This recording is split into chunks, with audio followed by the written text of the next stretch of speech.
Assalamualaikum warahmatullahi wabarakatuh. Perkenalkan, nama saya Diah Ayu Puji Lestari dengan NIM 20201241014. Jelajahi kemegahan Eropa sampai ke Afrika yang eksotis. Temukan berliannya budaya sampai ke Perancis. Langkahkan kakimu di atas altar suci alma mater terhebat tiada tara, Sorbonne. Ikuti jejak-jejak Sartre, Louis Pasteur, Montesquieu, Voltaire. Di sanalah orang-orang belajar sains, sastra, dan seni hingga mengubah peradaban. Andrea Hirata dalam novelnya Sang Pemimpi. Ia adalah salah satu orang terpilih yang pandai merangkai kata-kata menjadi untayan kalimat yang indah dan penuh makna. Lahir di Belitung Timur, 24 Oktober 1967. Novelis dengan nama lahir Akil Barok Badruddin Seman Said Harun yang terkenal dengan tetralogi legendaris Laskar Pelangi. Ya, siapa lagi kalau bukan sosok terkenal Andrea Hirata Seman Said Harun yang kini berusia 53 tahun. Alumni Universitas Indonesia Fakultas Ekonomi yang kemudian melanjutkan studi Master of Science di Université de Paris dan Sheffield Hallam University, United Kingdom. Berlatar dari kehidupan masa kecilnya bersama teman-teman Laskar Pelanginya, ia kemudian menjadikan pengalaman hidup sebagai kisah dalam novel pertamanya yang legendaris, Laskar Pelangi. Sang Pemimpi merupakan bagian kedua dari tetralogi Laskar Pelangi.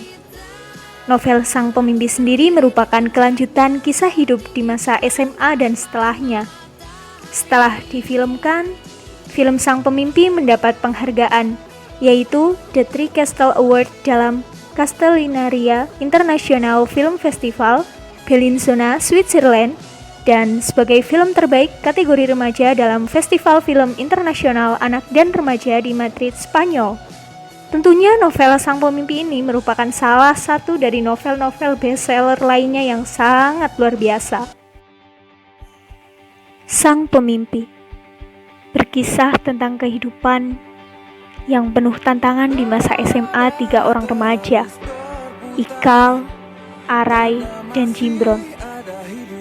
Tuhan memberkati mereka dengan semangat, kesabaran, dan keteguhan di tengah keterbatasan kehidupan.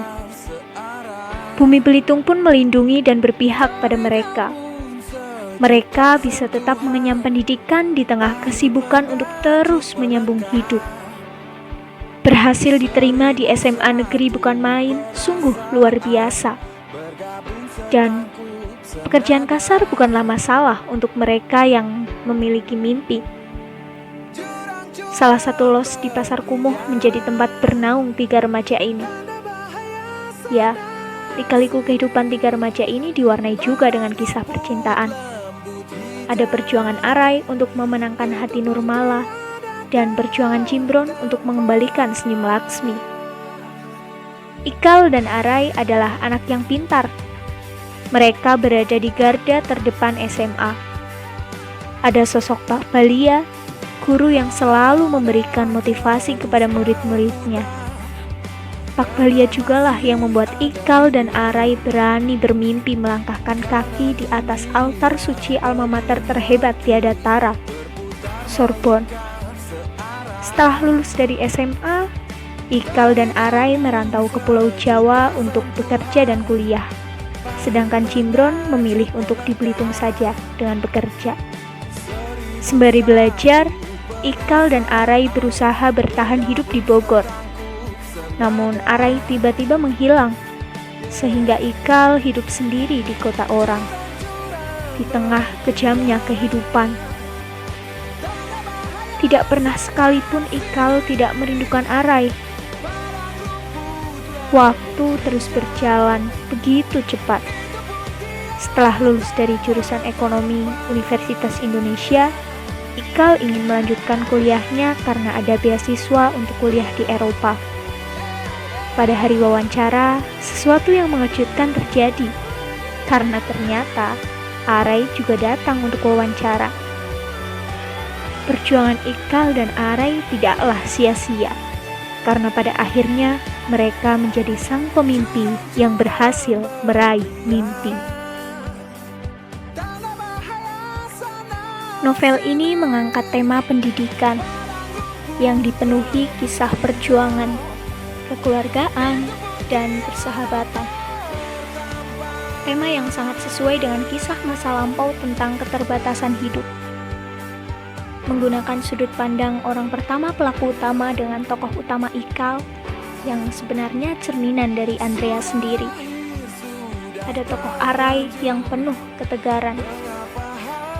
Ikal dan Arai sama-sama orang yang pintar, kerja keras, tidak mudah menyerah, selalu ingin mencoba hal-hal baru, tidak takut untuk menghadapi tantangan, dan percaya kepada kekuatan mimpi. Ada Cimbron yang seorang yatim piatu, diadopsi oleh seorang pendeta yang baik hati. Cimbron juga merupakan sosok berhati lembut dan pekerja keras, walaupun tidak sepintar Ikal dan Arai. Banyak tokoh lain yang ikut berkontribusi dalam cerita ini, seperti kedua orang tua Ikal yang berhati mulia, tokoh Pak Balia, guru yang selalu memotivasi murid-muridnya, tokoh Pak Mustar yang tegas, dan masih banyak lagi.